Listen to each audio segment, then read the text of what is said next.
시청자 여러분 안녕하십니까? 오늘의 프레스룸 큐시트로 먼저 살펴보겠습니다.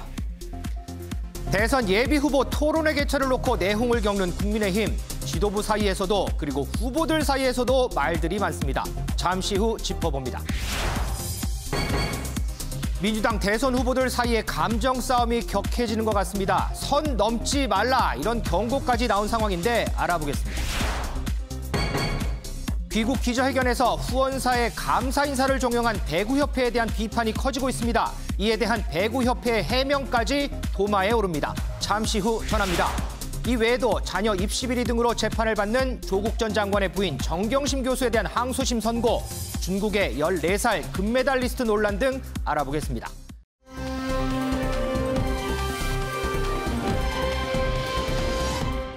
먼저 기상센터 연결해서 날씨부터 알아보겠습니다. 김다현 캐스터 전해주시죠. 네, 저는 지금 서울시청 앞에 나와 있습니다. 여전히 낮에는 볕이 강하게 내리쬐고 있는데요. 서쪽 지역과 영남 내륙 지역을 중심으로 내려졌던 폭염경보는 폭염주의보로 완화된 상태지만 오늘은 어제보다 덥겠습니다. 서울의 한낮 기온은 32도까지 오르겠고요. 오늘도 무더위 속 소나기 소식이 들어 있습니다. 아침부터 기온이 오르면서 데워진 공기가 상승해 내륙 곳곳에 소나기가 내리겠는데요. 오후부터 밤사이 강원 내륙과 산지, 수도권과 남부 내륙에 5에서 최고 40mm의 소나기가 내리겠고요. 정체전선의 영향으로 제주도에는 최고 100mm, 제주 산지를 중심으로는 150mm 이상의 많은 비가 내리겠습니다. 남해안을 중심으로도 10에서 최고 60mm의 비가 예상됩니다. 고온다습한 북태평양 고기압은 일본 남동쪽으로 물러나면서 비교적 선선한 공기가 우리나라를 채워주고 있습니다. 저번 주보다 폭염의 기세는 조금 누그러지겠지만 서쪽 지역과 영남 내륙을 중심으로는 폭염주의보가 유지되고 있습니다. 오늘 비가 내려도 낮더위는 계속되겠습니다. 서울의 한낮 기온 32도로 어제보다 기온이 2도가량 오르겠고요. 대전과 대구는 33도, 부산 30도가 예상됩니다. 다음 주까지 남부지방과 제주를 중심으로 비 소식이 들어 있습니다. 지금까지 서울시청 앞에서 날씨 전해드렸습니다.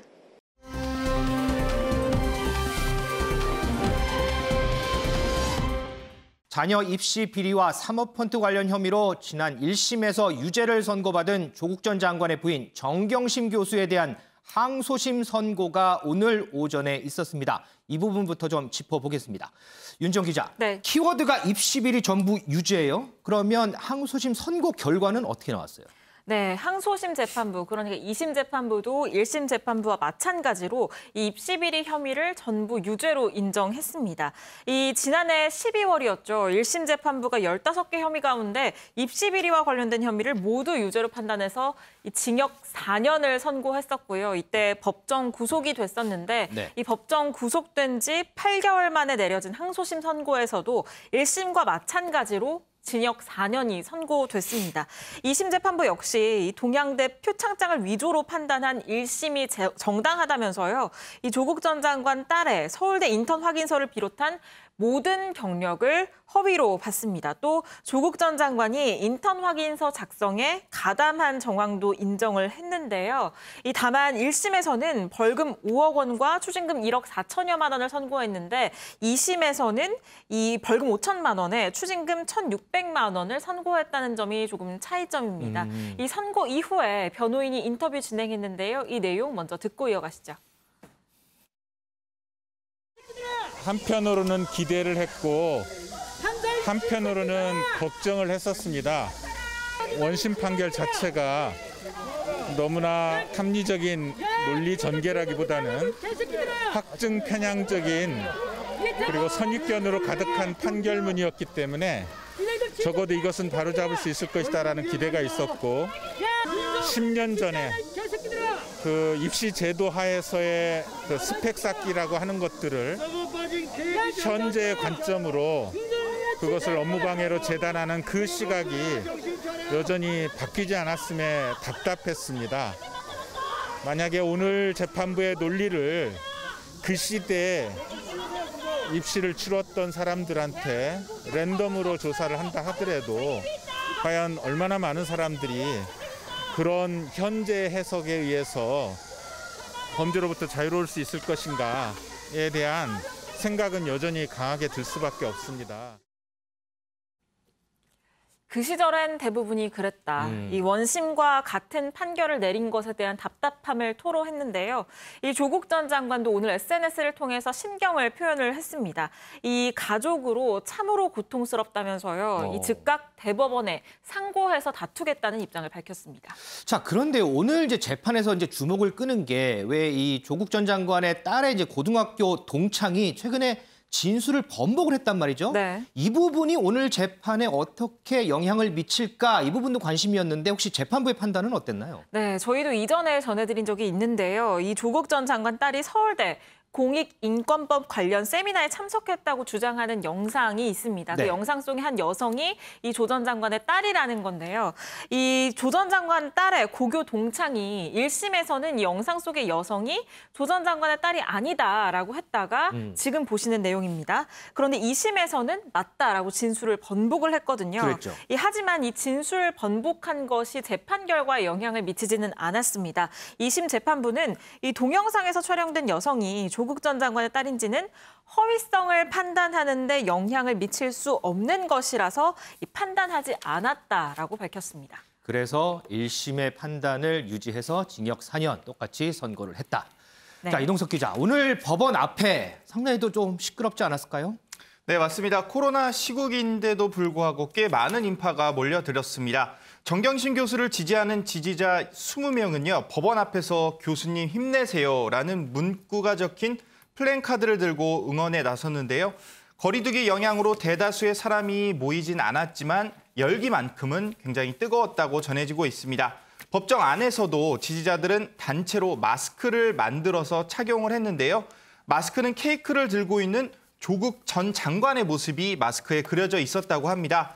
정 교수는 1심에서 법정 구속이 됐기 때문에 외부의 모습을 드러내지 않고 곧바로 법정에 출석을 했는데요. 네. 이 모습을 지켜본 지지자들은 교수님 힘내세요 이렇게 구호를 계속해서 외치기도 했다고 합니다.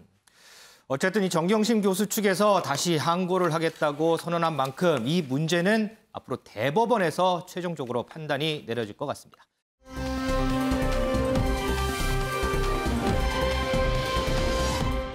농담으로 봐야 한다.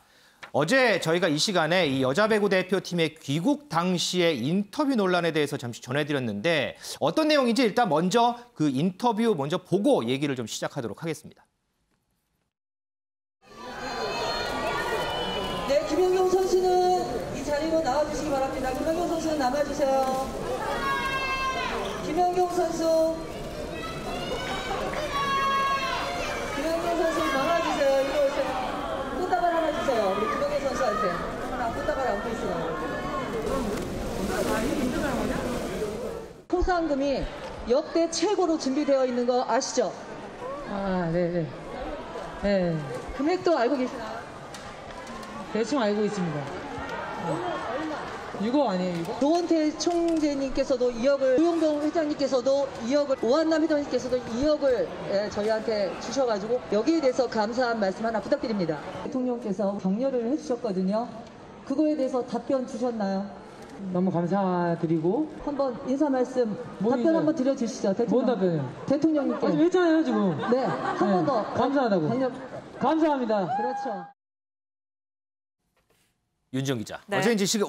어제 이 시간에 우리가 이제 인터뷰 이제 질문 논란, 이 네. 후원사 감사 인사 강요하고 뭐 이런 부분에 대해서 얘기를 나눴잖아요. 네. 그런데 그 이후에 이제 배구협회에서 대한배구협회에서 해명이 나왔어요. 그런데 이게 또 논란이 된다면서요? 네, 맞습니다. 해명 내용이 왜 논란이 되는지 해명 내용을 보시면 바로 이해가 될 겁니다. 네. 이 대한배구협회는요, 사회자의 직설적인 성격이 그대로 노출이 된 것 같다. 나쁜 뜻은 아니었다라고 밝혔습니다.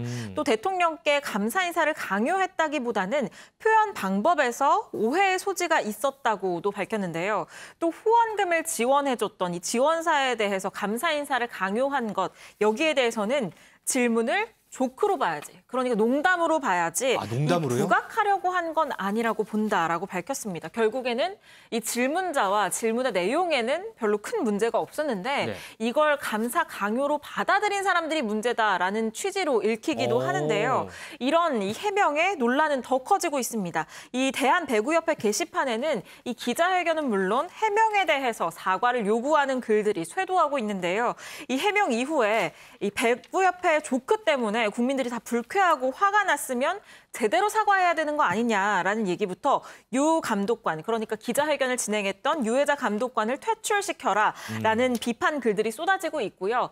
또 과거에 이 김치찌개 회식이 좀 논란이 됐었는데 김치찌개 회식을 빗대서 아, 이래서 김치찌개구나라는 글도 찾아볼 수 있었습니다. 그러니까 뭐 포상금이 얼마인지 아느냐, 이 포상금 이렇게 후원해준 후원사한테 감사 인사 한마디 해라, 이런 것들이 다 조크다, 농담이다, 이런 얘기잖아요. 네, 그렇습니다.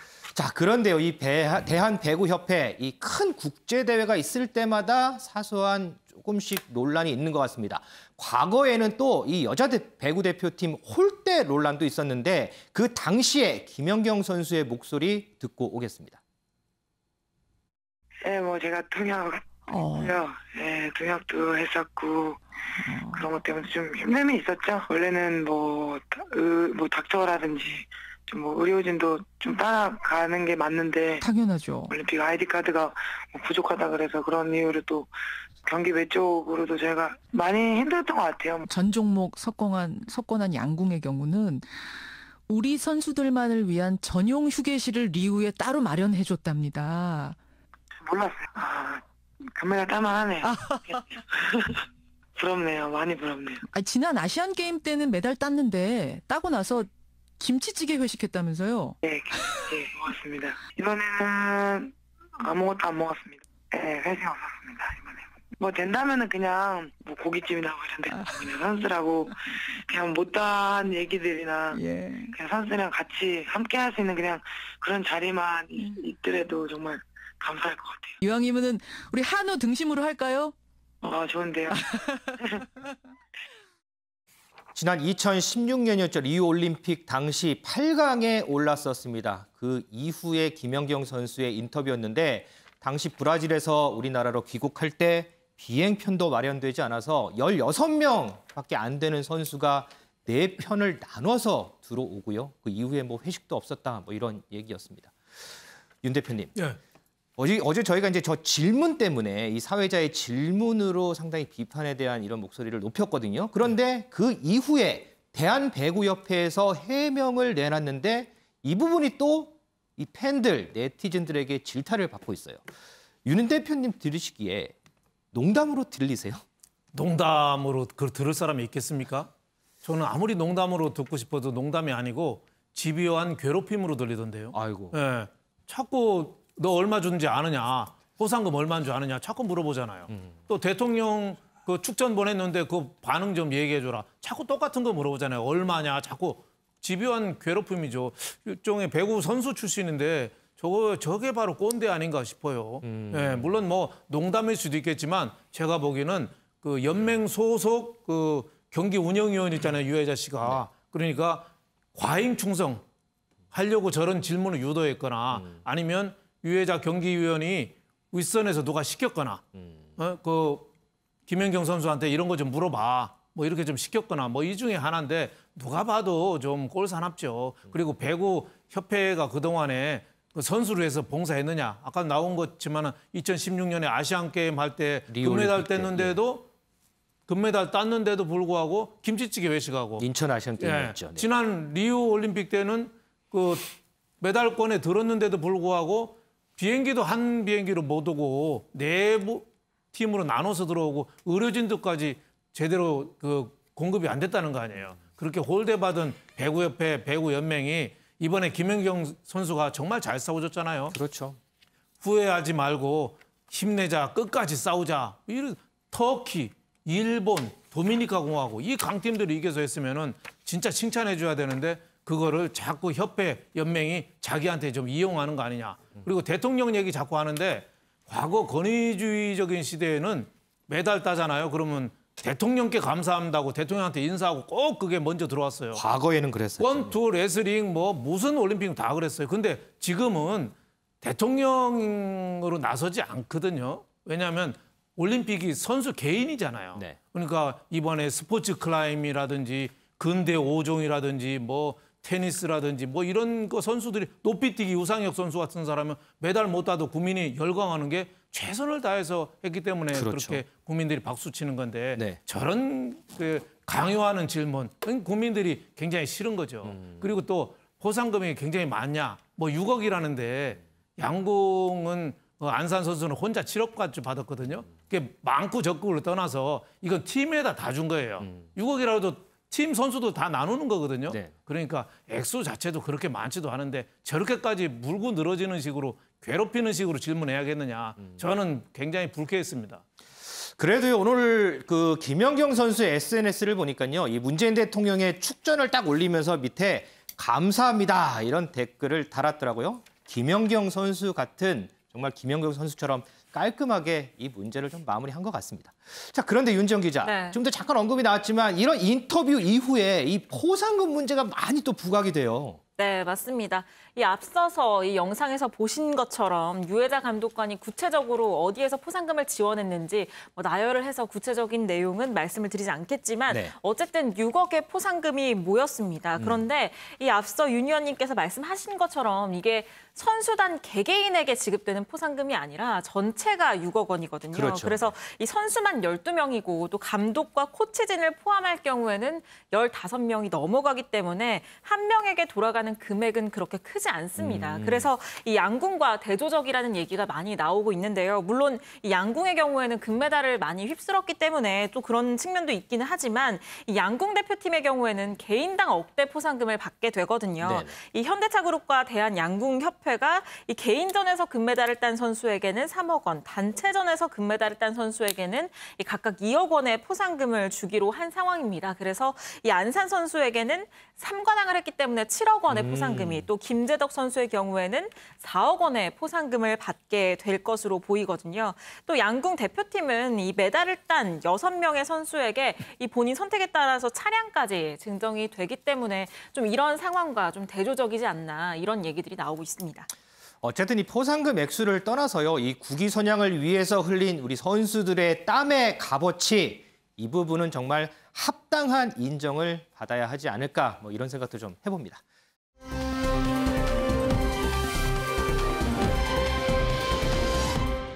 이동석 기자, 금메달 기계. 여기 한 금메달 리스트가 있는 것 같은데 이건 무슨 얘기일까요? 네, 14살 소녀가 금메달만을 따기 위해 인생이 존재하냐 이런 내용인데요. 도쿄올림픽에서 다이빙 여자 10m에서 금메달을 하는 중국 14살 소녀 취안의 얘기입니다. 취안은 중국 현지 작가와 인터뷰에서요. 말을 제대로 알아듣지 못하는 논란에 휩싸였는데요. 말을 못 알아들어요? 맞습니다. 자신의 성격이 어떤 것 같냐는 질문에요. 뜬금없이 오빠가 누구예요? 이런 답변을 했다고 합니다. 네, 중국어 발음으로 성격과 오빠 발음이 비슷해서 이런 논란에 휩싸이게 된 건데요. 일각에선 표준어를 알아듣지 못했을 것이란 목소리와 함께 14살 소녀가 표준어를 알아듣지 못하는 게 제대로 된 교육을 받지 못했기 때문이라는 지적이 현지에서 일고 있습니다. 아, 그러니까 이제 14살 소녀가 올림픽에 출전을 했는데 그동안 이렇게 훈련하느라고 교육을 제대로 받지 못했다. 그래서 인터뷰 질문도 못 알아듣는 거 아니냐 이런 논란이 있다는 거군요. 맞습니다. 배 교수님, 네. 이 취안 선수 지금 논란도 이동석 기자가 전해준 논란도 그렇지만 이 중국의 스포츠 영재 육성 방식에 대해서 이 다른 나라에서 하는 비판들이 한 해 뒤에 나오는 게 아니거든요. 이 중국의 스포츠 영재 육성에 대해서 어떻게 보세요? 네, 말씀하신 대로 중국의 매우 어두운 스포츠 영재 육성 방식의 한 단면이 이번에 이 취안 선수를 통해서 노출된 것이 아닌가 이렇게 생각이 됩니다. 우리가 이제 스포츠 하면은 특히 이제 올림픽 하면은 국가주의를 염려하지 않을 수가 없어요. 국가주의요? 네, 특히 이제 공산주의 국가들 같은 경우에 체제 우월성을 입증하기 위해서 이 올림픽을 이용을 많이 하거든요. 이게 이제 소련식 모델에 뿌리를 두고 있는데 이렇게 어릴 때부터 스포츠 영재들을 집단으로 육성해서 올림픽에서 좋은 성적을 내서 공산주의 국가, 공산주의 체제가 우월하다. 라는 걸 이제 입증하고 자랑하려고 또 홍보하려고 하는 것인데 이건 이제 중국에서도 그대로 이 모델을 답습을 하고 있어요. 전국에서 한 2만 명 정도의 어린 영재들 데려다가 2천여 개 스포츠 영재 학교에서 어린 아이들을 집중적으로 육성을 한다고 그러는데 문제는 자율성이라든지 차용성이라든지 이런 게 있는 게 아니고 완전히 이제 아동 학대 논란까지 나올 정도로 집중적으로 아이들을 가혹하게 훈련하고 있다고 합니다. 부모들도 굉장히 만나기 어렵고 또 이 아이들 대부분이 매우 가난한 농촌 출신의 집안에서 데려온다고 합니다. 문제는 이제 이런 아이들이 이렇게 성장했을 경우에 나중에 어떻게 될 것인가 걱정이 안 될 수가 없어요. 이번에 이제 취한 선수 같은 경우는 금메달을 땄지 않습니까? 네. 14살 소녀. 그런데 공부 같은 경우 제대로 안 한 것 아니냐. 왜냐하면 이제 중국의 표준어를 못 알아듣는 것 아니냐라는 이제 논란까지 나오고 있지 않습니까? 네. 근데 이제 더 큰 문제는 금메달을 따지 못한 그런 아이들은 앞으로 어떻게 될 것인가. 염려가 될 수밖에 없는 그런 상황인데. 메달을 못 땄을 때는 앞으로 이제 어떻게 될 거냐. 그렇습니다. 결국 이제 국가주의의 희생양으로 전락하고 있는 이런 상황인데 저는 이제 중국의 이런 모델이 결국은 장기적으로 효과를 보일 수 있을지 아니면 미국 같은 경우 굉장히 개인의 자율성, 창의성을 존중하고도 얼마든지 좋은 성적을 내고 있지 않습니까? 그런 점에서 한번 중국도 스스로 돌이켜봐야 될 그런 대목이 아닌가 생각이 됩니다. 조금 전에 자료 화면으로 이제 아이들이 철봉에 매달린 이런 모습들이 있었는데 이게 영국의 더 선지에서 보도한 영상입니다. 4살 정도 되는 지금 저 화면인데요. 4살 정도 되는 아이들이 철봉에 매달려서 열심히 훈련을 받는 모습들인데 이런 중국의 스포츠 영재 육성에 대해서 계속해서 여러 비판들이 좀 나오는 것 같습니다.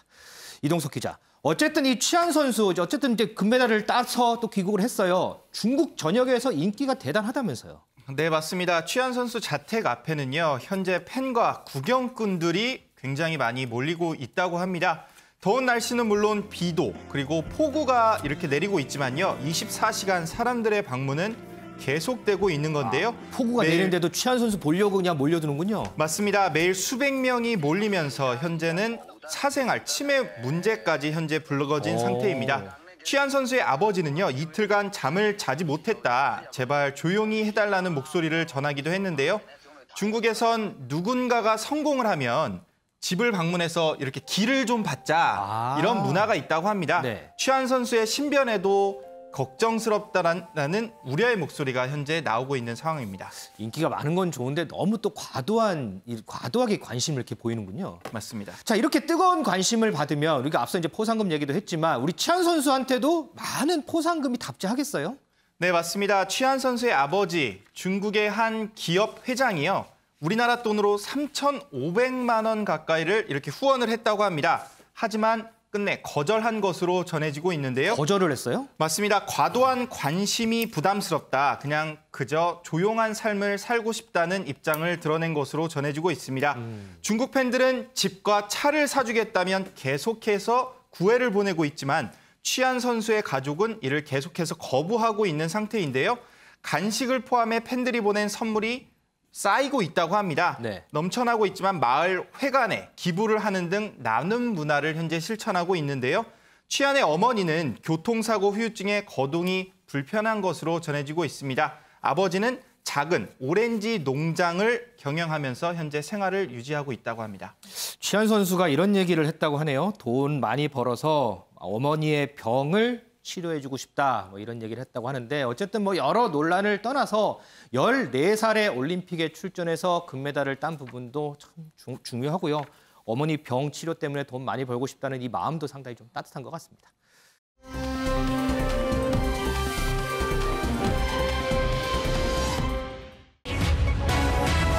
갈등 점입 가경, 이준석 갈등설, 이변 윤석열. 자, 국민의힘이요. 오는 18일과 25일 대선 예비 후보들에 대한 토론회를 추진하고 있습니다. 그런데 이 부분 때문에 갈등이 표면으로 드러나는 양상입니다. 이 부분 먼저 좀 짚어보겠습니다. 이동석 기자, 이 토론회 추진에 대해서 국민의힘 지도부에서도 좀 반발이 나오는 것 같아요.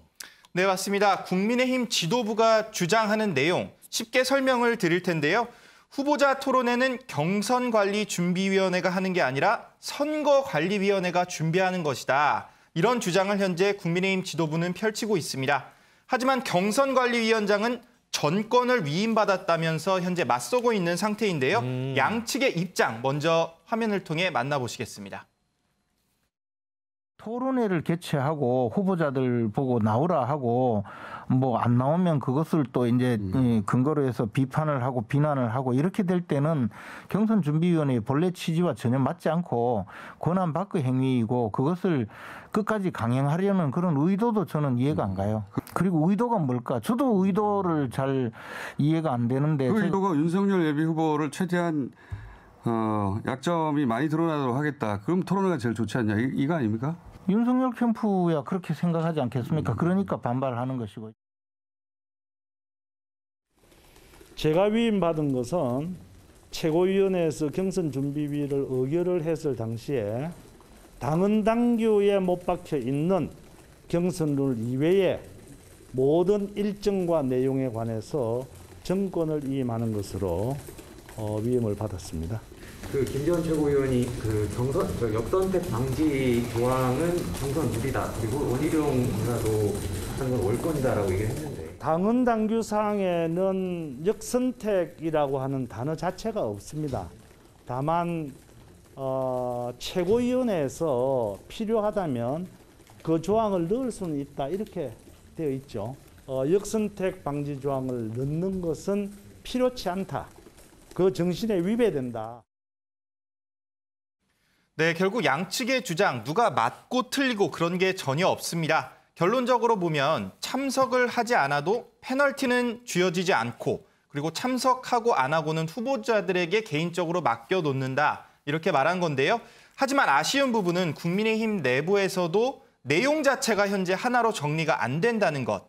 바로 이 부분은 지도부가 책임에서 자유로울 수가 없을 것 같습니다. 자, 그러니까 이제 국민의힘에서 추진하고 있는 대선 예비 후보 토론에 대해서 지도부 일부 최고위원들은 이거는 당 선관위에서 정해야 되는데 왜 경선준비위원회에서 이걸 추진하느냐 이렇게 반발을 하고 있고 경선준비위원회에서는 무슨 소리냐 우리는 당에서 전권을 위임받았기 때문에 추진하고 있다 이렇게 반박을 하고 있는 거군요. 맞습니다. 자, 그러면 이런 상황에서 이준석 당대표는 뭐라 그래요?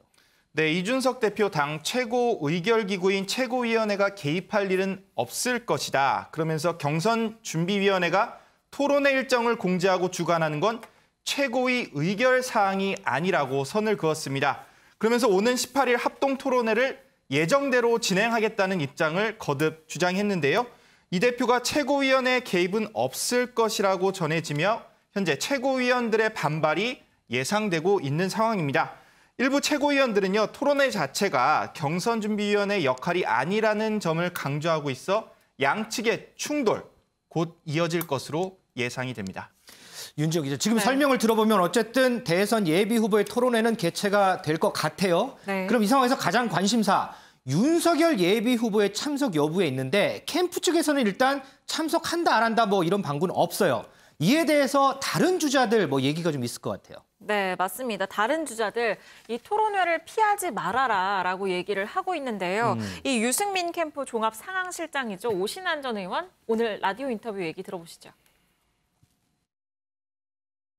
지금 당의 지도부와 각을 세워가면서 특히 이준석 대표와 이렇게 갈등을 빚는 것은 야권 전체로 봐도 이렇게 바람직한 상황은 아니다. 여러 가지 당에서 정해진 공식적인 일정이나 또 경준이가 마련하고 있는 토론이나 이런 것들을 후보가 굳이 그것을 거부하면서 이렇게 모든 일정에 대해서 보이콧을 하려고 하는 의도가 무엇인지 좀 이해하기가 어려워요. 이게 후발자고 본인한테 불이익을 준다라고 생각하면 모르는데 예. 여전히 뭐 1위 주자로서 달리고 있는 거 아닙니까? 예. 근데 우리가 지난 민주당 경선에서 이재명 후보가 부자 몸조심하는 그 1차 컷오프 과정에서의 경선 과정을 봤잖아요. 그랬죠. 예, 오히려 국민적 여론에 오히려 불편함을 안기고 역풍이 불 수 있다. 저는 이렇게 보여집니다.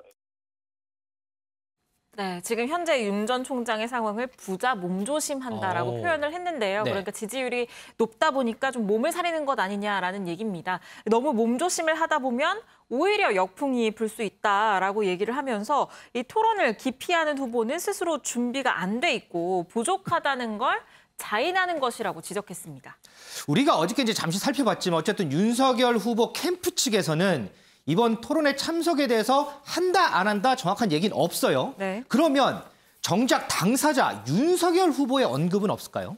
네, 아무래도 지금 갈등설이 불거지고 있기 때문에 이 부분과 관련해서 오늘 기자들이 질문을 했습니다. 여기에 대해서 윤 전 총장 이 갈등설을 진화하는 모습이었는데요. 이준석 대표와의 갈등할 아무런 이유가 없고 그동안 잘 소통을 해왔기 때문에 그렇게 비치는 게 이해가 되지 않는다라고 얘기를 하면서요. 이 갈등을 해소할 만한 게 필요하다면 이 적극적으로 검토해보겠다라고 밝혔습니다. 네. 그리고 토론회와 관련해서는 이 당에서 공식 요청이 오고 캠프에서 이야기가 있으면 적극 검토하겠다. 검증이나 면접, 토론에 당당하게 응하지 않을 이유가 없다라고 밝혔는데요. 맞서겠다. 다만 이 토론회를 진짜 나가겠다 이렇게 딱 얘기를 한 건 아니거든요. 네. 그러면서 이 정치적 관행 등 여러 고려할 상황이 있기 때문에 이 토론회 참석은 캠프와 의논해보겠다라고 밝혔습니다. 자, 그러면 이와 관련된 언급 영상으로 한번 보고 오겠습니다. 측에서는 좀 불참 시사했다는 보도도 나왔는데 당에서도 공식적인 요청이 아직 없었던 게 아니냐 이렇게 얘기를 하던데 요청이 오고 캠프 측에서 얘기가 있으면 제가 한번 적극 검토해 보도록 그렇게 하겠습니다. 이준석 대표랑 갈등 양상이 자꾸 비춰지고 있는데 이 점에 대해서는 좀 어떤? 제 입장에서는 뭐 갈등할 아무런 이유가 없고 그동안도 잘 소통을 해왔고 그렇게 비춰지는 것이 저로서는 사실은 좀 이해가 안 됩니다. 불쾌한 심정을 드러내셨다라는 보도도 있는데 이준석 대표에 대해서 그거는 소설 아닙니까? 네. 추측이고 어떤 뭐 객관적인 무슨 사실관계 없이 그냥 나오는 것 같은데. 네, 윤석열 후보 코로나19 이 확진자와 접촉을 해서 자가격리에 들어갔다가 오늘부터 일정을 재개했습니다. 그 첫 일정이 바로 당 재선 의원들과의 간담회였는데요. 전에 했던 윤석열 전 총장이 기자들과 했던 그 인터뷰 내용입니다. 여기서 갈등설이라든지 이 토론회 참석 여부에 대해서 얘기를 했습니다. 윤 기자, 네. 오늘 그 재선 의원들하고 이제 간담회를 했는데 여기서는 혹시 좀 특이할 만한 언급들이 없었을까요? 네, 여당을 향해서 이 강한 공격을 퍼부었는데요. 오늘 재선 의원 간담회 모습도 준비해봤습니다. 이제 입당을 했으니까 우리 의원님들과 저는 정치적 이제 동지이고 그리고 제 입장에서는 우리 의원님들이 정치 대선배님이십니다. 제가 앞으로 좀 많이 배울 수 있도록 많이 가르쳐 주시길 부탁드립니다. 이번 그 21대 이 국회처럼 다수당이 이렇게 독선과 전횡을 일삼는 것은 아마 처음 보는 한 번도 경험하지 않았던 그런 상황이 아니었나 이렇게 생각이 되고 참 저도 바깥에서 국민의 한 사람으로 지켜보면서 참 어이도 없고 참 참담하다 그런 생각을 많이 했고요. 네, 여당을 공격하는 데 있어서 가장 강조한 것 바로 입법 독주였습니다. 심지어는 이 독선과 전횡으로 법을 마구 만들고 처리하다 보니까 이 지난해 가을에 임대차 3법을 무단 통과시켰다가 지금 대다수 국민들로부터 외면받고 있다. 네. 제 발목이 잡혔다라는 표현까지 썼는데요. 이렇게 입법 독주를 강하게 비판한 것 이유가 있습니다. 왜냐하면 이 오늘 재선 의원들과 만났다고 했잖아요. 네네. 이 재선 의원들이 대부분 국회에서 상임위원회 간사 역할을 하고 그렇죠. 있습니다. 맞아요. 그렇기 때문에 입법 대결, 여당과의 입법 대결에서 최전선에 있는 주자들이거든요. 이 쟁점 법안마다 의석수에 밀려서 이 국민의힘 재선 의원들을 이 위로하는 어떤 그런 동시에 동지애를 이끌어내기 위해서 저 입법 독주를 저렇게 강하게 강조를 한 것으로 보이고요. 또 같은 취지에서 이 오늘 재선 의원들을 향해서는 의원님들과 저는 이제 정치적 동지다라고 강조를 하면서요. 제 입장에서는 정치 대선배님이라는 표현까지 쓰면서 스킨십을 강조하는 행보를 보였습니다. 윤 대표님. 예. 여기 보면 이게 윤석열 후보가 어제 이제 SNS에 올린 건데 무슨 일이 있어도 절대 포기하지 말라. 윈스턴 처칠의 명언을 인용해서 글을 올렸어요. 상당히 좀 의미심장한데 예. 지금 윤석열 후보 같은 경우에는 몇 차례 당 행사에 이제 빠지면서 여러 논란이 됐잖아요. 거기다가 이제 토론회 갖고도 지금 참석 여부에 대해서 논란이 돼요. 조금 아까 이제 얘기를 들어봤는데 윤정 기자 설명대로 참석하겠습니다라고 명확하게 얘기는 하진 않았단 말이죠. 네. 이 토론회도 불참을 할 수 있을까라는 생각이 저는 드는데 어떻게 보세요? 뭐 아직 정식 제안이 안 왔기 때문에 뭐 검토 중이긴 합니다만은 저는 뭐 참석할 거로 봅니다. 예. 왜냐하면 이 정치인은 유불리로만 따지는 건 아니거든요. 네. 예, 대도무문이라는 게 있어요. 작은 손익에 따지지 않고 큰 길로 간다 이거죠. 지금 경선관리위원회에서 조금 너무 오버하는 것도 있고 또 토론회 13명 가면은 윤석열 검찰총장 후보한테 집중적으로 또 공격할 거 아니에요? 또 여러 가지 지지율이 그렇죠. 이기니까. 예. 그런 점 때문에 십자포화를 당하는 면도 있기 때문에 좀 주저하긴 하죠. 하지만은 대도무문 또 하나는 정치는 더하기 빼기가 아니라 국민들한테 감동을 주는 거기 때문에 저는 윤석열 후보가 저는 뭐 토론에 참석하리라고 봅니다. 근데 이제 저게 SNS에 처칠 저 글을 올리는 거는 저는 그 심정이 제가 좀 추측을 해보면 과거 검찰총장 할 때는 SNS의 프로필에다가 해밍웨이 글을 올렸어요. 맞아요. 네. Be calm and strong. 침착하게, 강하게 이렇게 올렸는데 지금은 처칠이 2차 대전 승리를 이끌고 옥스퍼드 대학 가서 저 연설을 했거든요.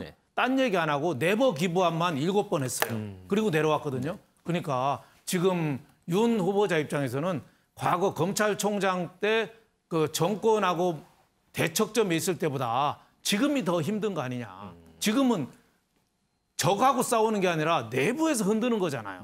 내부에서 계속 뭐 봉사 갔는데 왜 안 왔느니 뭐 딴 사람을 충동질해서 같이 가지 말자는 등 여러 가지 작은 거 갖고 계속 흔들어대잖아요. 그러니까 윤 후보 입장에서는 대도무문 큰 길로 가기로 하는데 내부에서 너무 힘들어서 좀 괴롭다. 하지만은 내가 굴하지 않고 끝까지 나는 내 길을 가겠다. 뭐 이런 강한 의지의 표현 이거로 보고 저는 그래서 토론회도 참석하고 당에 협조하는 모습을 좀 보여주지 않겠느냐. 저는 이런 생각이 들고 좀 전에 왜 기자들하고 인터뷰도 보면 정치 참여한 지 한 달여 만에 굉장히 좀 약간 좀 자연스러워진 것 같지 않아요? 예, 도리도리도 조금 덜 하는 것 같고 표정도 좀 부드러워진 것 같고 정치 쪽에 조금 적응을 해가는 과정 아니냐 저는 이런 생각이 들었습니다. 네버 기브업 이제 절대 포기하지 않고 물러서지 않고 정면 돌파하겠다. 자, 배우 교수님은 어떻게 보세요? 이 절대 포기하지 말라 이 메시지를 누구를 향해 던졌을까? 좀 궁금하지 않습니까? 제가 볼 때는 세 부류의 사람들을 향해서 던졌을 것 같아요. 첫 번째는 지지층. 최근에 본인의 지지율이 계속해서 하락하고 있지 않습니까? 갤럽 여론조사 결과를 보면은 5개월 만에 최저치를 기록해가지고 30%대에서 지금 10% 후반까지 떨어졌다고 해요. 그러다 보니까 지지층들이 흔들릴 거 아니겠습니까? 왜냐하면 이제 중도 하차 얘기도 나오고 있는 그런 상황. 완주하겠느냐. 그러니까 이 지지층들을 향해서 흔들리지 말라. 절대 포기하지 않겠다라는 그런 것을 던질 것 같고요. 두 번째로는 이준석 대표. 지금 이준석 대표하고 계속 주도권 싸움하면서 이준석 대표가 지금 대선을 하면은 우리가 5%포인트 차로 진다라는 얘기까지 하면서 압박을 하고 있거든요. 그래서 이준석 대표를 향해서도 내가 아무리 당신이 나를 압박해도 나는 절대 포기하지 않겠다. 그리고 세 번째로는 홍준표, 유승민 이런 이제 기존의 당내 주자들이 계속해서 이제 검증의 칼날을 지금 들이대고 있지 않습니까? 그래서 아무리 검증의 칼날을 들이대도 나는 절대 포기하지 않을 것이다. 라는 이제 그런 메시지를 던지고 있는 것 같은데요.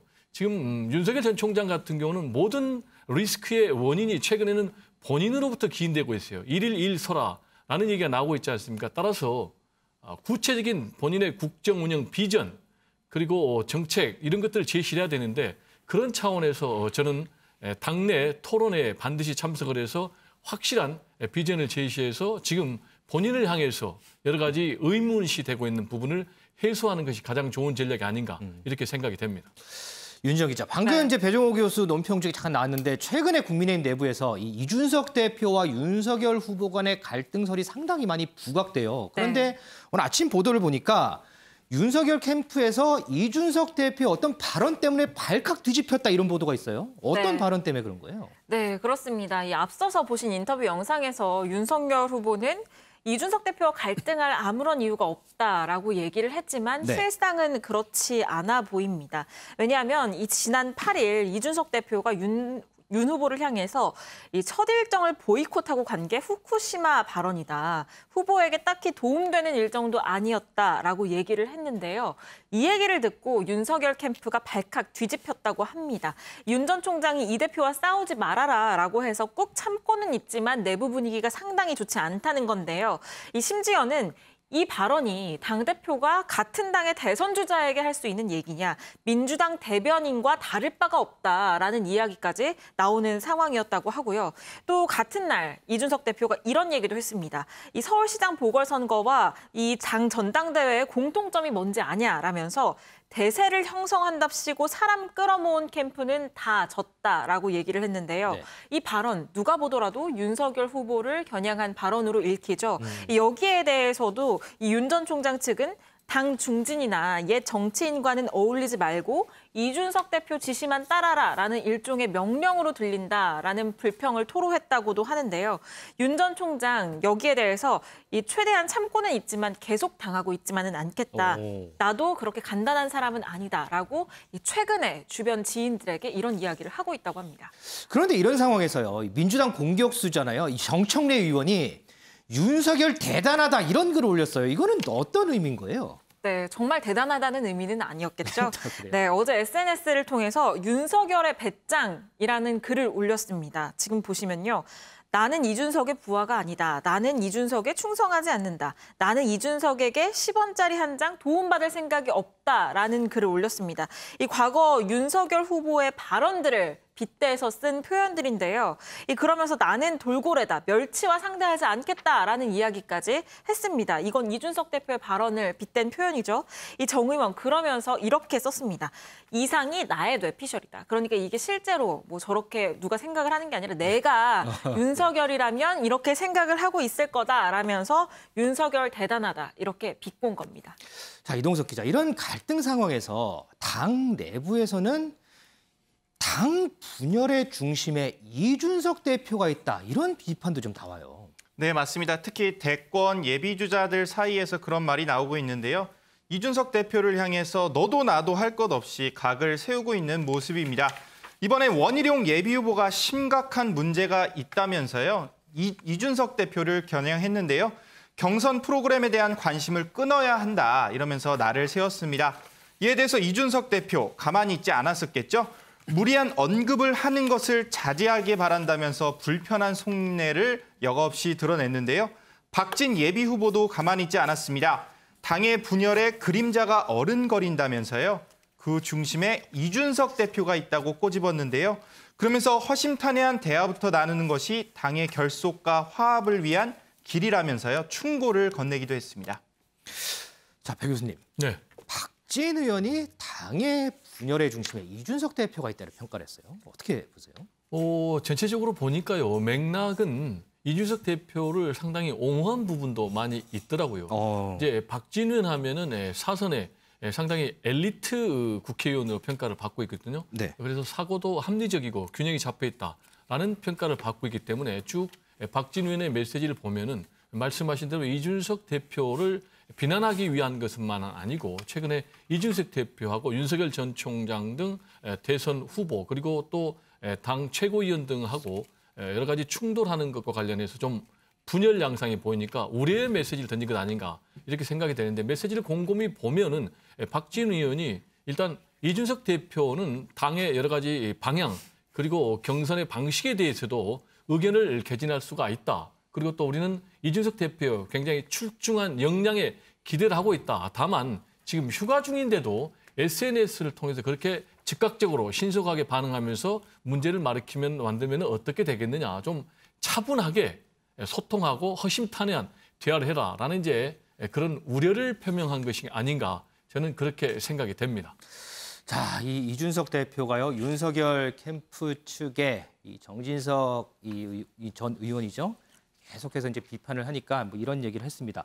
돌고래를 누르려는 게 아니다. 멸치와 고등어한테도 다 공정하게 기회를 주려고 하는 거다. 후보들 곁에 권력욕을 부추기는 하이에나가 아니라 밝고 긍정적인 멧돼지와 미어캣이 있었으면 좋겠다. 이런 글을 SNS에 올렸는데 자, 과연 이준석 대표의 이 글이 최근의 갈등 상황인 윤석열 캠프 측과의 이 상황을 어떻게 좀 정리를 할지 이 부분도 좀 궁금해집니다.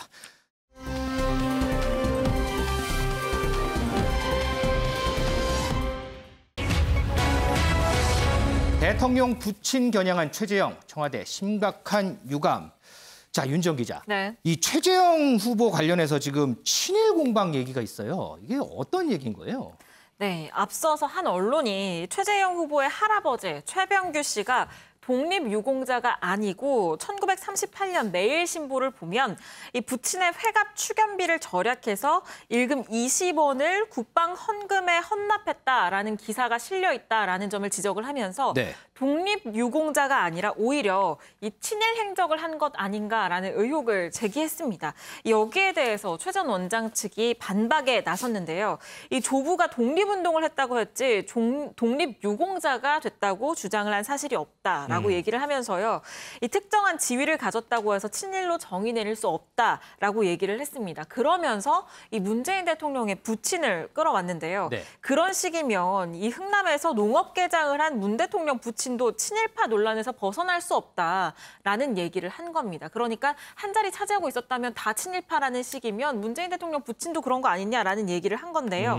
이 문재인 대통령 저서 문재인의 운명에 보면 이 부친이 6.25 이전에 이 북한 치하에서 흥남시청 농업개장을 했다는 내용이 나와 있거든요. 네. 이 내용을 가지고 와서 이렇게 얘기를 했더니 이 청와대에서 굉장히 강한 불쾌감을 나타냈습니다. 박경미 대변인이 직접 브리핑까지 진행했는데요. 이 내용 영상으로 확인해 보시죠. 최재형 국민의힘 대선 예비후보 측이 문재인 대통령 부친이 흥남에서 농업개장을 한 것도 친일파 논란에서 벗어날 수 없다고 언급한 것과 관련하여 심각한 유감을 표합니다. 최 후보 측이 본인의 논란을 해명하면서 대통령을 끌어들인 것은 대선 후보로서 매우 부적절한 처신임을 명심하기 바랍니다. 참고로 대통령의 부친은 1920년생으로 해방 당시 만 24세였습니다. 네, 심각한 유감을 표명한다. 또 매우 부적절한 처신임을 명심하기 바란다. 굉장히 강경한 어조를 사용했는데요. 이 청와대 핵심 관계자는 이번 유감 표명에는 대통령의 뜻이 반영돼 있다라고 밝히기도 했습니다. 자, 이동석 기자. 이 발언에 대해서 청와대가 유감 표명까지 했어요. 이 유감 표명을 들은 최재형 후보 측 또 입장이 혹시 또 있을까요? 네, 맞습니다. 최재형 후보 측은 그동안 문 대통령은 각종 의혹과 각종 사안에 대해 입장을 내지 않고 있다가 이번에는 즉각적으로 반응을 보였다면서 희한하다 이런 표현을 썼는데요. 최재형 후보 측 김영우 전 의원의 발언 함께 들어보시겠습니다. 청와대에서도 대통령 부친, 문재인 대통령의 부친이 흥남시의 농업개장이다. 네. 이것 때문에 이제 우리가 대통령의 부친을 친일파라고 몰아서는 안 되는 거 아니겠습니까? 그렇죠? 네. 저는 기본적으로 그렇게 생각합니다. 예. 청와대에도 제가 꼭 한 말씀 드리고 싶은 것은 여러 가지 군부대 내 백신 문제나 아니면 김경수 경남지사가 다시 구속이 되고 막 이랬는데 예. 이런 거 국민들에게 진짜 중요한 관심사 이런 거에 대해서는 별로 반응이나 어떤 사과나 사죄의 입장 표명이 없다가 이런 문제에 대해서는 또 즉각적인 반응을 보이는 거 보면 좀 희한합니다. 제가 볼 때는. 좀 입을 열어야 될 때 입을 열지 않고 또 침묵을 지켜야 될 때 침묵을 지키지 않고 오히려 거꾸로 하는 게 아닌가 이런 아쉬움이 좀 있네요. 네, 김영우 전 의원은요. 문 대통령은 입을 열어야 할 때 입을 열지 않고 오히려 거꾸로 하고 있는 게 아닌가 하는 아쉬움이 있다고 전했는데요.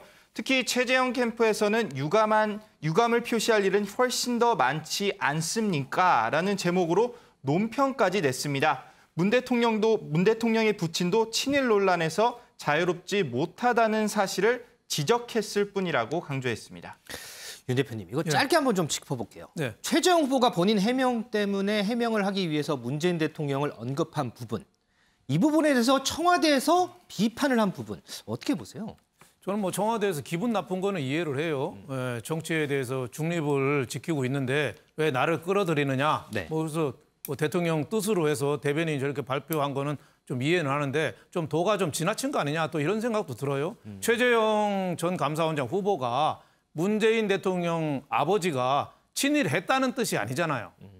자기 최재형 감사원장의 할아버지 증조부에 대해서 친일 논란이 자꾸 일어나니 우리 할아버지 증조부가 친일 아닌 거는 문재인 대통령이 친일 아닌 거랑 같다. 그런 뜻으로 얘기하는 거잖아요. 예? 그런 뜻으로 얘기하는데 너무 왜 우리를 들고 일어나냐. 대변인까지 나서서 좀 발끈하는 건 제가 보기엔 좀 지나친 거 아닌가. 그냥 대범하게 넘어가도 되는데 거기에 대해서 너무 좀 발끈한 거 아닌가. 좀 이렇게 생각이 들어요. 최재형 감사원장이 절대 문 대통령 아버지가 친일했다는 뜻이 아니거든요. 자신이 억울하다는 거를 문 대통령 사례를 들어서 억지로 하지 말라 뭐 이런 뜻인데 우리 사회가 꼭 저는 짚고 넘어갈 게 너무 친일 반일 이 프레임에 하다 보니까 너무 좀 말도 안 되는 논쟁이 좀 많이 일어나는 거 아니냐 뭐 이런 생각이 들어요. 예를 들면 뭐 그 안동의 임천각의 이상용 그 애국지사 집안 그 임창용 독립운동 한다가 집안에 내려오는 다 팔았잖아요. 팔았는데 20촌 동생이 그 땅하고 건물을 다 샀어요. 그래서 지금 임천각이 유지가 되거든요. 그러면 그걸 판 사람은 독립투사고 그걸 산 사람은 매국노인가요? 그 사람도 다 저는 애국자로 좀 봐줘야 된다고 보거든요. 그래서 우리 친일 논란이 너무 좀 이 표피만 좀 흐르는 점이 있고 너무 좀 감정에 호소하는 좀 이런 점이 있어서 좀 크게 좀 봐야 된다 이런 생각이 들고 저거는 저는 그렇게 논쟁거리라고는 저는 보지 않습니다. 네. 이동석 기자, 지금 윤석열 대표는 뭐 청와대에서도 확대 해석을 했고 논쟁거리가 안 된다고 하는데 어쨌든 여권에서도 상당히 많은 비판들이 좀 나오는 상황이잖아요. 네, 맞습니다. 이재명 캠프 측인데요. 이재명 캠프 측에서는 계속해서 비판의 목소리를 내고 있습니다. 그 이재명 캠프 측이죠. 전용기 민주당 의원은요. 대선 후보로서 매우 부적절한 처사로 문 대통령에게 사과하라 이렇게 목소리를 높였고요. 민주당 지도부 역시 넘지 말아야 할 선을 넘었다면서요. 최소한 인간적 도리마저 저버린 것이다. 이렇게 맹비난을 쏟아냈습니다. 자, 그럼 관련해서 민주당의 강병원 전해숙 최고위원의 목소리 듣고 오겠습니다. 그 돌아가신 아버지를 친일파라고 언급한 것은 최소한의 인간적인 도리마저 포기한 것입니다. 국민으로부터 탄핵당한 박근혜 씨 사면을 애타게 촉구하는 꼴이 꼭 정광훈 목사와 어울릴 극우 아스팔트 부대원답습니다. 대선 출마를 선언하고도 준비가 안 돼 공부하겠다는 사람이 정치권의 악습과 구태는 어찌 이리도 빨리 흡수하는지 놀랍습니다. 문제는 조보와 부친의 행적이 아닙니다. 조보와 부친의 애국 행정을 강조하고 그것을 이용한 최재형 후보의 거짓말이 문제입니다. 대통령에게 망언을 내뱉는 일이 극우 보수의 인기를 얻는 것이라고 생각하는 조잡한 정치 그만두시기 바랍니다. 네.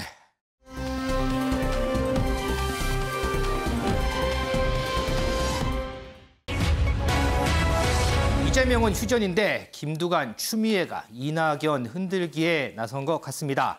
지금 이 네거티브 중단 선언으로 소위 명락대전이라고 하죠. 이재명, 이낙연 후보의 신경전은 좀 소강 상태를 보이는 것 같습니다. 그런데 한편에서는 또 다른 신경전이 펼쳐지는 모양새입니다. 이동석 기자, 지금 키워드도 잠깐 나왔어요. 김두관, 추미애 후보 이름이 나왔어요. 자, 먼저 김두관 후보는 어떤 신경전을 이렇게 벌이는 거예요? 네, 이재명 예비 후보에 이어서 이번에는 이낙연 예비 후보를 향한 공세가 계속해서 이어지고 있는 건데요. 김두관 예비 후보는요, 이낙연 예비 후보의 검찰개혁 성과 부진을 정면 이렇게 지적을 했습니다. 두 얼굴을 가진 이낙연 후보의 아수라 백작 행보는 지금도 변함이 없다면서 날을 세운 건데요. 이에 대해서 이낙연 후보 측은 치열한 경선 중에도 넘지 말아야 할 선이 있다 이러면서 노골적인 불만을 드러냈습니다. 김두관 후보는 이낙연 후보를 향해서 정부의 총리로서 어떤 개혁 성과도 없다고 지적하기도 했는데요. 이재명, 이낙연 후보 간 네거티브 공방이 이제는 다른 후보로까지 옮겨붙는 모양새입니다. 그런데 이거와 더불어서요. 지금 소위 얘기하는 경선 불복론 갖고도 신경전이 상당히 좀 세더라고요. 네, 맞습니다. 이낙연 캠프 선대위원장인 설훈 의원이죠. 설훈 의원이 한 언론과의 인터뷰에서 이재명 후보가 본선에 오른다면 감당이 안 된다. 그러면서 경선 불복설이 과거에 제기가 된 바 있었는데요. 이에 대해서 서른 의원이 김두관 예비 후보와 신경전에 나섰습니다. 이들의 목소리 한번 들어보실까요? 여론조사 결과를 보면은 이낙연 후보에 지지하는 분들의 30% 정도, 32% 정도가 이재명 후보로 합쳐지면 지지 못하겠다 이런 여론조사 결과가 있습니다. 네. 이게 역대 이런 현상이 없었거든요. 그 이낙연 후보를 지지하고 있는 이분들이 31%가 아마 이재명 후보의 욕설을 들었을 것이라 그런 점을 있습니다. 그러니까 그 형수에 대해서 욕설한 부분들 녹음을 들어보면은 충분히 이해가 가고 그럼에도 불구하고 내가 민주당인데 당연히 원팀이 돼야 되죠. 알겠습니다. 그렇지만은 30% 넘는 그분들이 무슨 소리냐? 아무리 민주당이라지만은 나는 받아들일 수 없다. 이렇게 나오면은 내가 어떻게 설득하겠느냐? 이 문제는 별도로 남습니다. 제가 개인적으로 존경하고 굉장히 분명하신 새로운 의원께서 지금 이낙연 후보 선대위원장을 맡고 계시거든요. 네. 깨끗하게 사과하면 끝날 일인데 오히려 저에게 역공을 하시더라고요. 본인은 이제 우려를 이야기를 했는데 우리가 이제 듣기로는 그게 이제 약간 급박으로 들렸고요. 우리는 그렇게 해석을 한 것이죠. 공식적으로 사과하지 않고 계속 고집을 부리면 이낙연 캠프 후보 측에서 조치를 해야 되고 당도 엄정하게 경고해야 한다. 저에게 대해서 경고를 한다는데 저는 뭐 적반하장 같은 느낌이 들었습니다. 네, 서른 의원은 경선 불복설을 아예 제기를 하지도 않았었고 제 의도도 아니었다면서요. 김두관 예비후보가 사실처럼 부풀렸다며 강한 불만을 드러냈는데요. 이에 대해서 김두관 예비후보는 서른 의원이 경고를 했다는데 적반하장이다. 공식 사과 없이 계속 고집을 부린다면 민주당 역시 엄중하게 경고를 해야 한다고 촉구했습니다. 김두관 후보가 이낙연 후보에 대해서 지금 세게 이제 공격하는 상황이고 조금 전에 키워드에 이제 김두관 후보 말고 이름이 한 명 더 있었어요. 추미애 후보. 추미애 후보는 어떤 부분으로 대립각을 세우는 거예요? 네, 추미애 예비 후보는 지혜를 모아도 힘들 판에 지사직 사퇴 문제를 갖고 신경전을 벌이는 것을 놓고 쪼잔하고 어처구니가 없다면서요. 이낙연 예비 후보를 정면 겨냥했습니다. 이재명 후보에 대한 지사직을 사퇴해라 마라 이제 이 문제 갖고 얘기를 하는군요. 맞습니다. 그러면서 추미애 예비 후보는요. 지사직을 갖고 시비를 벌이는 게 네거티브다. 그러면서 대단히 무책임하다면서 날선 비판을 이어갔는데요. 추미애 후보의 이재명 감싸기 어제 오늘만이 아니죠. 지난 토론회에서도 보셨듯이 이재명, 추미애 예비 후보 간 공생관계가 계속해서 이어지고 있다는 분석입니다. 배 교수님, 김두관 후보는 이재명 후보에 대해서 아수라백작의 행보다 이렇게 공격을 하고 추미애 후보는 쪼잔한 시비다 또 이런 얘기를 해요. 자, 두 후보가 이낙연 후보에 대해서 하는 이런 공세 그냥 하는 건 아니죠? 그렇습니다. 두 가지가 있는 거죠. 하나는 경선 전략이고요. 또 하나는 경선 이후까지 내다보는 포석이라고 봐야 되겠어요. 지금 이제 1, 2위 주자가 아닌 3, 4, 5, 6위 4명의 주자들은 어떻게든 결선 투표에 진입을 해야만이 결선을 통해서 역전을 할 수가 있는 그런 상황. 그렇죠. 그러려면 최소한 2등은 해야 되지 않습니까? 따라서 3, 4, 5, 6위의 후발 주자들은 1위 주자 내지는 2위 주자를 때려서 존재감을 부각시킬 수밖에 없는 거예요. 근데 여기서 이제 추미애, 김두관, 추미애 두 사람의 공세 포인트가 조금 차이가 있는 거예요. 추미애 후보 같은 경우는 이낙연 후보를 집중 때리면서도 동시에 이재명 지사를 상당히 엄호하는 그런 행보를 보이고 있는가 하면은 이제 김두관 후보 같은 경우는 이낙연, 이재명, 이낙연 두 사람을 모두 때리고 있는 그런 상황이거든요. 즉 그 얘기는 뭐냐면 모두가기를 통해서 본인의 존재감을 부각시키겠다라는 이제 그런 상황인데 어차피 이제 성적표는 나올 거예요. 그러면 이제 이분들 같은 경우는 결국은 9월 4일부터 지역 순회 경선이 시작이 되거든요. 따라서 최대한 존재감을 부각시켜서 어떻게든 2위로 들어가서 발판을 만들어야 되겠다라는 생각 때문에 이런 지금 1, 2위 주자 때리기는 더 심화될 것으로 보이고요. 특히 이제 이분 같은 경우는 다들 이분들이 전문 직업 정치인들이거든요. 따라서 앞으로도 정치를 계속해야 되기 때문에 앞으로 존재감을 보이기 위해서도 이런 공세의 수위는 더 높아질 것이 아닌가 이렇게 전망이 됩니다. 어쨌든 나름 다 전략이 있는 이런 공격이군요. 저는 그렇게 봅니다. 자, 그리고 윤지영 기자. 네. 후보들의 공방도 공방이지만 최근에 부각되는 게 바로 지지자들의 소위 이제 비방 공격 이런 부분 아닐까요? 네, 맞습니다. 특히 지난달 20일에 한 단체 카톡방에 이 톡 내용이 최근 공개되면서 논란이 되고 있는데요. 이게 지금 더불어민주당의 홍보소통위원장들이 모여있는 단체 대화방입니다. 한 360명 정도가 여기에 모여 있다고 하는데 네. 여기에서 이 경기도 양주시의 지역위원회 홍보소통위원장이 이렇게 얘기를 했습니다. 전두환 만세는 이낙연의 밥벌이였다. 박정희 기념사업회는 이낙연의 가치이다라고 얘기를 했는데 이 과거 보수 언론 기자였다는 점을 지적을 한 것으로 보여집니다. 그런데 이 표현이 좀 과격하죠. 그렇다 보니까 이게 당의 공식 임원들이 모여서 공적인 목적으로 운영하는 소통 창구인데도 이런 특정 후보에 대한 비방성 글이 올라오면서 결국에는 민주당 선거 부정 신고센터에 신고 접수까지 됐거든요. 그래서 그제 이상민 중앙선관위원장이 이 경고 조치를 했다고 밝힌 상황입니다. 자, 이런 지지자들 공방에 대해서 송영길 대표가 일침을 놨는데 이게 또 비수가 돼서 돌아오는 모양이에요? 네, 맞습니다. 어떤 일침이었길래 비수가 돼서 돌아왔는지 직접 들어보시죠. 실명도 아니고 누군지도 모르는 그냥 지지자들의 댓글 논란 이런 것을 저는 공식적인 기사에서도 막 배설물처럼 쏟아내는 그러한 말들을 인용해서 저는 공식 언론 기사로 쓰는 것이 과연 적절한 것인가에 대해서 저는 의문입니다. 아예 그는 무시해야 된다고 보여지고요. 핸드폰에 하도 많이 메시지 폭탄이 와가지고 이 핸드폰이 터질 것 같아서 얼음으로 이렇게 얼음 속에다가 핸드폰을 넣어놓을 때가 많이 있습니다. 뭐든지 저는 댓글이 뭐고 욕을 하면 일단 안 보는 게 낫다고 봅니다. 지워버리고 안 보는 게 낫고. 네, 이게 어제 취임 100일 기자간담회에서 나온 발언이었는데요. 네. 지금 보시면 이 배설물처럼 쏟아내는 말이다라고 얘기를 했고 또 무시하는 게 좋다고 본다라고도 얘기를 했습니다. 네. 이 발언들 때문에 이 당원 게시판이 정말 부글부글 끓고 있는 상황인데요. 이 당원 게시판을 보면 이 당대표 입에서 당원의 의견을 배설물이라고 하는 표현이 나왔다. 최악의 당대표다라는 이 비난성 발언들이 쏟아지고 있습니다. 알겠습니다.